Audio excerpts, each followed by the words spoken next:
Assalamualaikum warahmatullahi wabarakatuh dan salam sejahtera kepada Dr. Hafiz serta rakan-rakan sekalian. Hari ini saya, Syafiqah, serta rakan-rakan saya akan membentangkan tajuk 5 iaitu Perlembagaan Persekutuan sebagai tapak integrasi dan wahana etika dan peradaban.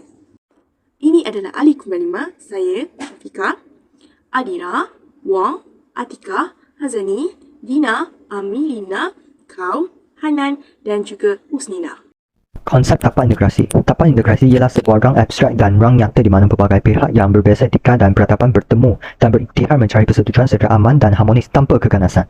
Semuanya wujud di peringkat makro, meso dan mikro. Pertamanya makro. Peranan kerajaan, contohnya Perlembagaan Persekutuan dan Rancangan Malaysia. Perlembagaan Persekutuan memperakui dan menerima bentuk pembinaan negara bangsa Malaysia yang dipersetujui oleh pemimpin dan berjuang negara antaranya Tunku Abdul Rahman, Tun Tan Cheng Loh dan Tun Witi Sampantan. Perlembagaan ini dipegang sebagai panduan hidup bernegara dalam aman, damai dan perpaduan. Rancangan Malaysia. Pihak kerajaan menitikberatkan isu ini dalam setiap rancangan pembangunan negara yang dirancang setiap 5 tahun. Justru, bagi mencapai objektif tersebut, selepas dasar ekonomi baru diteliti dan dianalisis, bagi menyokong fakta bahawa kerajaan memandang serius akan isu ketidakseimbangan kaum dan dalam pembangunan ekonomi negara. Kedua, meso, peranan NGO. NGO adalah meringankan penderitaan, menangani kemiskinan, memelihara lingkungan hidup, menyediakan layanan sosial dasar atau melakukan kegiatan pengembangan masyarakat. Akhir sekali, makro. Peranan rakyat, contohnya street wedding, iaitu perkahwinan mengikat masyarakat bersama. Antara kebaikannya adalah dapat merapatkan silaturahim antara berbeza kaum, budaya dan untuk berkenalan di antara satu sama lain. Seterusnya, tapak integrasi ruang pertemuan komuniti dan budaya. Yang pertama, Kelantan telah berjaya mewujudkan tapak integrasi melalui ruang pertemuan komuniti dan budaya. Yang kedua, majoriti rakyat Kelantan mempunyai sebanyak 94% penduduk yang terdiri daripada kaum Melayu sendiri. Majoriti rakyat Kelantan iaitu 6% adalah kaum Cina, India, Siam Kelantan dan juga orang asli. Bagi proses integrasi majoriti-minoriti, ada 4. Yang pertama, asimilasi. Asimilasi ialah kumpulan minoriti yang menerima dan menghayati unsur budaya utama kumpulan majoriti. Yang kedua, akomodasi. Akomodasi ialah majoriti dan minoriti sedar dan menghormati norma dan nilai masing-masing. Yang ketiga, akulturasi. Akulturasi ialah pinjam-meminjam unsur budaya di kalangan etnik yang berbeza, majoriti dan minoriti. Dan yang terakhir ialah amalgamasi. Amalgamasi pula ialah asimilasi biologi antara majoriti dan minoriti, khususnya melalui perkahwinan. Seterusnya, Kes Kelantan, Siri Negwa, tokoh integrasi Siam Kelantan. Yang pertama, beliau merupakan pentadbir budaya dan warisan, iaitu di Kem Kebudayaan dan Warisan. Yang kedua, beliau merupakan pembina dan aktivis budaya wayang kulit Kelantan. Epik Ramayana dipersembahkan dalam dialek Kelantan dan beliau juga telah mempersembahkan tarian Mak Yong dan juga Menorah. Yang ketiga, beliau merupakan ahli kepada masukan wayang kulit Siam. Antara kes terkini penyatu paduan usaha membina tapak integrasi terkini adalah penyelesaian perbalahan mengenai ISET. Tapi ia juga berlaku perdebatan pentafsiran dan politik kompromi. Jadi ISET ni apa? ISET merupakan Komisen Antarabangsa Penghapusan Diskriminasi Kaum. Ia merupakan komisen ataupun perjanjian oleh Pertubuhan Bangsa-Bangsa Bersatu. Ia bertujuan untuk memupuk kesamarataan kaum di segenap lapisan masyarakat antarabangsa. Jadi negara yang meratifikasikan ataupun yang mengiktiraf ISET ini perlu hapuskan segala diskriminasi dan menjamin setiap hak individu tak kira kaum, bangsa dan warna kulit. Namun, apa yang berlaku di sini adalah sebaliknya kerana kebanyakan ahli politik dan rakyat Malaysia berbahas sama ada Malaysia harus menandatanganinya ataupun tidak. Jadi sehingga kini Malaysia merupakan antara salah satu negara yang belum meratifikasikan ISET ini. Sebab apa? Sebab ia mempunyai banyak juga kesan buruknya. Apa itu Perlembagaan Persekutuan? Perlembagaan Malaysia dikenali sebagai Perlembagaan Persekutuan yang merupakan satu dokumen undang-undang bertulis yang telah dibentuk berasaskan kepada dua dokumen terdahulu iaitu Perjanjian Persekutuan Tanah Melayu 1948 dan Perlembagaan Kemerdekaan tahun 1957. Perlembagaan Persekutuan merupakan undang-undang tertinggi bagi negara Malaysia. Mana-mana undang-undang negeri yang bercanggah dengan Perlembagaan Persekutuan secara automatik akan terbatal. Perlembagaan Persekutuan juga mempunyai 3 institusi utama pentadbiran negara iaitu Badan Perundangan, Badan Eksekutif dan Badan Kehakiman. Perlembagaan meletakkan had kepada kuasa ketiga-tiga badan tersebut. Perjanjian telah ditandatangani pada 5 Ogos 1997 oleh Wakil Yang Maha Mulia Baginda Queen dengan Raja-Raja bagi negeri-negeri. Perlembagaan Persekutuan adalah sebuah manifestasi kesetiakawanan, penerimaan dan persefahaman sehingga membentuk integrasi dalam kalangan komuniti. Persefahaman ini juga dipanggil kontrak sosial bagi menjaga kepentingan, hak serta warisan asal negara. Perlembagaan juga merupakan simbol kemerdekaan dan kedaulatan negara serta menyediakan asas kenegaraan Malaysia. Bismillahirrahmanirrahim. Saya Adibah binti Azman akan meneruskan dengan sejarah dan garis waktu badan Perlembagaan Persekutuan. Sejarah dan garis waktu badan Perlembagaan Persekutuan. Yang pertama, Undang-Undang sebelum kedatangan penjajah. Kedua, Malayan Union. Persekutuan Tanah Melayu 1948, Kerjasama Etnik, CLC, Pilihan Raya Perikatan, Suruhanjaya Perlembagaan yakni Suruhanjaya RIT, Jawatan Kuasa Kerja dan akhir sekali Pengisytiharan Perlembagaan. Baiklah, yang pertama, Undang-Undang sebelum kedatangan penjajah. Hukum Kanun Melaka, Undang-Undang Laut Melaka, Batu dan Surat Terengganu membuktikan telah wujud sistem pemerintahan yang tersusun di Tanah Melayu, walaupun tidak menggunakan istilah perlembagaan. Keadaan ini menjelaskan sistem perlembagaan dan pentadbiran yang tersusun tersebut telah wujud sebelum kedatangan penjajah British. Semasa pentadbiran British, dua buah negeri telah membuat perlembagaan mereka sendiri, iaitu negeri Johor dan negeri Terengganu, masing-masing pada tahun 1865 dan 1911. Garis waktu yang kedua ialah Malayan Union. Sebab Malayan Union diperkenalkan adalah menyatukan negeri-negeri seperti negeri-negeri Melayu bersekutu, negeri-negeri Melayu tidak bersekutu dan negeri-negeri Selat bagi meningkatkan kecekapan pengurusan pentadbiran. Yang kedua, British menyimpan perasaan anti-Melayu kerana orang Melayu bekerjasama dengan Jepun dan pengenalan Malayan Union dapat melemahkan kuasa raja-raja Melayu. Yang ketiga, menjadi asas pada British untuk masyarakat tempatan bagi memerintah negara sendiri. Tentangan orang Melayu terhadap Malayan Union kerana yang pertama, kedaulatan raja-raja Melayu dilenyapkan kecuali dalam hal ehwal berkaitan agama Islam dan adat besar Melayu. Yang kedua, hak kerakyatan diberikan berdasarkan prinsip jus soli, iaitu penduduk asing yang telah bermastautin lebih 10 tahun dan lahir lepas Malayan Union secara terus menjadi warga negara. Yang ketiga, hak sama rata pada semua warga negara tanpa mengira bangsa, iaitu penduduk peribumi tidak memiliki apa-apa keistimewaan. Yang keempat, cara Harold Nutnaker mendapatkan tandatangan raja-raja Melayu yang menggunakan cara paksaan dan ugutan seperti Sultan Kedah telah diberi kota dua, iaitu menandatangani persetujuan Malayan Union atau diajukan dari takhta pemerintahan. Garis masa yang ketiga, Persekutuan Tanah Melayu 1948. Setelah mendapat tangan daripada orang-orang Tanah Melayu, British telah membatalkan Malayan Union bagi tujuan menggantikan perlembagaan Malayan Union. Sebuah jawatan kuasa kerja ditubuhkan pada Julai 1946 yang terdiri daripada 4 wakil raja-raja Melayu, 2 wakil UMNO dan 6 pegawai British. Jawatan kuasa ini bertanggungjawab merangka sebab perlembagaan baru yang boleh diterima oleh orang Melayu.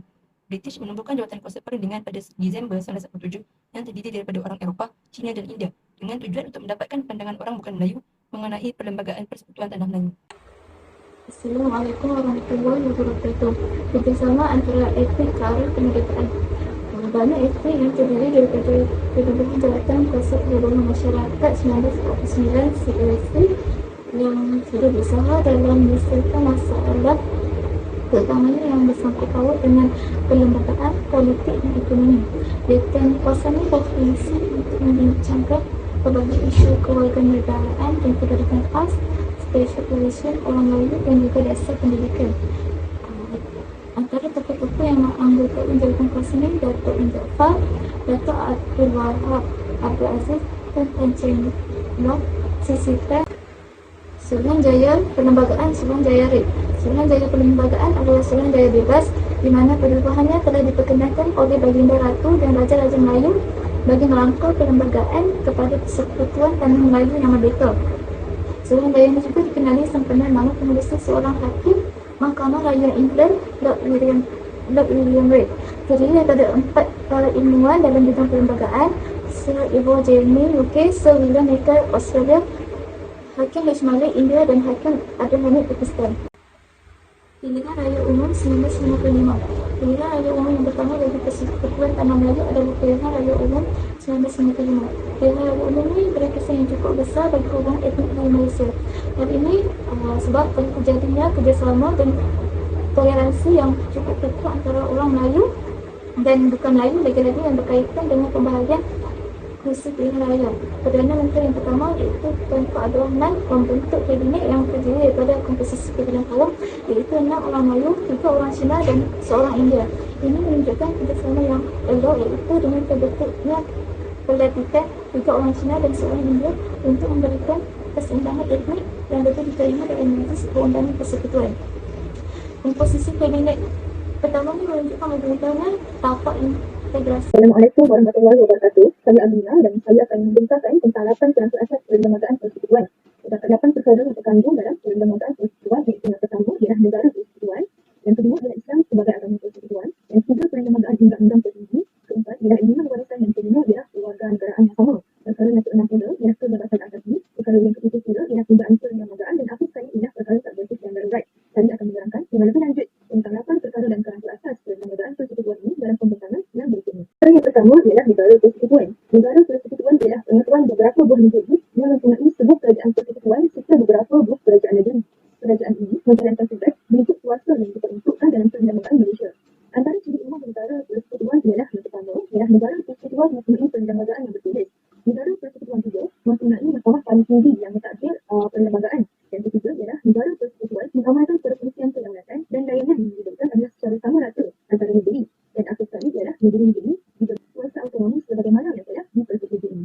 Perkara yang kedua yang terkandung dalam kerangka asas perlembagaan persekutuan pula ialah agama Islam sebagai agama persekutuan. Agama Islam telah dijadikan agama persekutuan dan kerajaan setelah Malaysia mencapai kemerdekaan. Kedua, Islam dan Raja serta Islam urusan negeri. Sebagai agama rasmi negara, kerajaan berkuasa untuk memperuntukkan sebahagian pada perbelanjaan dan kemajuan berkaitan agama Islam. Raja Bendayu adalah diberi kuasa untuk memelihara adat istiadat orang Melayu dan pentadbiran agama Islam di negeri masing-masing. Islam juga secara asalnya bermula dari sejarah iaitu bentuk warisan dan juga tradisi. Perundangan, pelaksanaan dan pentadbiran Islam juga adalah sedari dengan perlembagaan negara. Semua bagaimanapun, sesuai dengan negara demokrasi, agama lain juga bebas untuk diamalkan di Malaysia. Yang ketiga pula ialah perlembagaan persekutuan undang-undang tertinggi. Perlembagaan persekutuan ialah satu set undang-undang yang tertinggi bagi negara Malaysia. Perkara ini juga yang diabadikan dalam buku negara kita yang ketiga iaitu penurunan perlembagaan. Perlembagaan persekutuan telah mula diguna pakai sejak Tanah Melayu mencapai kemerdekaan pada tahun 1957. Perlembagaan Malaysia mempunyai 183 perkara. Semua polisi dan dasar pentadbiran negara adalah selaras dengan perlembagaan dan tidak boleh disanggah dengan mana-mana keuntukan perlembagaan. Hal ini kerana perlembagaan ialah rujukan pertama sebagai sumber perundangan dan juga pentadbiran. Mana-mana undang-undang negeri yang disanggah dengan perlembagaan persekutuan akan secara automatiknya terbatas secara sendirinya, di mana ia telah digazetkan dalam perkara 4 dengan 1 iaitu semua undang-undang yang bersanggah dengan perlembagaan adalah tidak sah. Assalamualaikum warahmatullahi wabarakatuh. Saya akan meneruskan pembincangan saya dengan elemen warisan. Elemen warisan merujuk kepada elemen asal yang telah sekian lama menjadi pengenalan atau identiti bagi negara kita. Elemen asal dan tradisi ini perlu dikekalkan di dalam perlembagaan, seringkali disebut sebagai tiang seri perlembagaan persekutuan. Yang pertama, perkara 32, 38, 70, 71 dan 181 yang berkaitan dengan institusi beraja, raja-raja di setiap negeri yang di-Pertuan Agong dan Majlis Raja-Raja. Yang kedua, perkara 3, perkara 11 turunan 4 jadual keempat agama Islam yang berkaitan agama Islam sebagai agama rasmi negara. Yang ketiga, perkara 153 yang berkaitan menjaga hak keistimewaan orang Melayu dan kepentingan sah kaum lain. Yang keempat, perkara 152 bahasa Melayu sebagai bahasa kebangsaan. Seterusnya adalah kebebasan asasi iaitu perkara 5 sehingga perkara 13 perlembagaan persekutuan di mana terdapat hak kebebasan diri, keabdian dan kerja paksa adalah dilarang, hak sama rata, larangan buang negeri dan kebebasan untuk bergerak, hak bersuara, kebebasan beragama, hak terhadap pendidikan dan hak terhadap harta. Seterusnya, kewarganegaraan. Bahagian 3 perlembagaan persekutuan. Peruntukan yang digandingkan dengan keistimewaan orang Melayu. Terdapat 4 cara menjadi kewarganegaraan. Yang pertama, kuasa undang-undang. Yang kedua, pendaftaran. Yang ketiga, naturalisasi. Dan yang keempat, gabungan wilayah. Terdapat sebab bagaimana hilangnya kewarganegaraan. Yang pertama, tidak berminat menjadi kewarganegaraan Malaysia. Yang kedua, hilangnya taat setia kepada raja dan negara. Nama saya Atika Binti Muhammad Hafiz. Baiklah, pada bahagian yang seterusnya ini, saya akan menjelaskan mengenai prosedur pindaan perlembagaan. Pada Perlembagaan Persekutuan Malaysia, terdapat perkara 159 iaitu pindaan perlembagaan. Persekutuan yang membolehkan Perlembagaan Malaysia boleh dipindah sekiranya ada pertambahan atau permansuhan sesuatu dasar dan situasi di Malaysia di mana pindaan perlembagaan dilaksanakan tanpa referendum rakyat. Kaedah pindaan perlembagaan yang pertama adalah menjadi hutang, iaitu memerlukan sokongan daripada 2/3 kepada setiap ahli dewan. Antara perkara yang terangkum dalamnya adalah sumpah dan ikrar hak setia serta pelantikan persaraan ahli dewan negara. Seterusnya adalah mendapat sokongan majoriti ahli dewan dan perlu kepada perkenan majlis raja-raja. Antara perkara yang perlu kepada perkenan majlis raja-raja adalah bahasa kebangsaan dan kedaulatan raja-raja. Prosedur ketiga ialah mendapat sokongan 2/3 majoriti dan perkenan sultan bagi negeri yang beraja, yang di-Pertuan Agong bagi negeri yang tidak beraja dan yang di-Pertuan Negeri bagi Sabah dan Sarawak. Antara perkara yang terangkul dalamnya ialah kedudukan sultan dan atau yang di-Pertuan Negeri dan keistimewaan Dewan Undangan Negeri. Prosedur yang seterusnya pula ialah perkara 161E iaitu mendapat sokongan 2/3 majoriti dan persetujuan Tuan Yang Terutama TYT bagi negeri Sabah dan Sarawak. Perkara yang terdapat di dalamnya ialah hak Sabah dan Sarawak menjadi warga negara Malaysia dan soal agama, bahasa dan keistimewaan Sabah dan Sarawak. Baiklah, seterusnya adalah menangani ancaman keselamatan. Yang pertama ialah subversif. Subversif bermaksud tindakan yang memudaratkan ketenteraman awam yang bertujuan untuk melemahkan atau memusnahkan sesuatu sistem politik, kerajaan, agama dan lain-lain dengan menjalankan aktiviti-aktiviti tersebut secara sendiri. Seterusnya ialah darurat besar. Darurat besar ini adalah di mana berlaku keadaan yang berkaitan keselamatan, ekonomi dan ketenteraman awam yang tidak dapat dikawal oleh sistem pentadbiran biasa. Jenayah terancam pula ialah sesuatu jenayah yang dilakukan oleh sesebuah organisasi yang terdiri daripada sekelompok orang dengan hierarki, peranan dan fungsi tertentu yang bertujuan untuk memperoleh manfaat material atau ekonomi dengan melakukan kejahatan. Seterusnya, saya akan membentangkan cabaran. Kita haruslah mengekalkan kelangsungan elemen-elemen tradisi dalam perlembagaan dan kelangsungan sistem negara bersekutuan. Selain itu, kita juga hendaklah mengekalkan kedudukan agama secara umum dan agama Islam sebagai agama negara. Di samping itu, kita hendaklah mengekalkan kestabilan negara dengan menjaga kepentingan perpaduan dalam kalangan masyarakat pelbagai etnik. Seterusnya, kita juga menghadapi gelombang hak asasi dan orde baru dunia. Akhir sekali, kita mestilah mengekalkan keamanan negara dengan mengawal dan menghapuskan aktiviti subversif dan jenayah terancang. dalam menjadikan perlembagaan sebagai tapak integrasi dan wadah penghayatan etika dan peradaban bagi Malaysia, kita tidak dapat lari daripada menghadapi cabaran sama ada pada peringkat negara atau dunia. Oleh itu, semua warga negara dan penduduk Malaysia hendaklah berusaha dalam mengatasi cabaran yang sedang dan akan dilalui.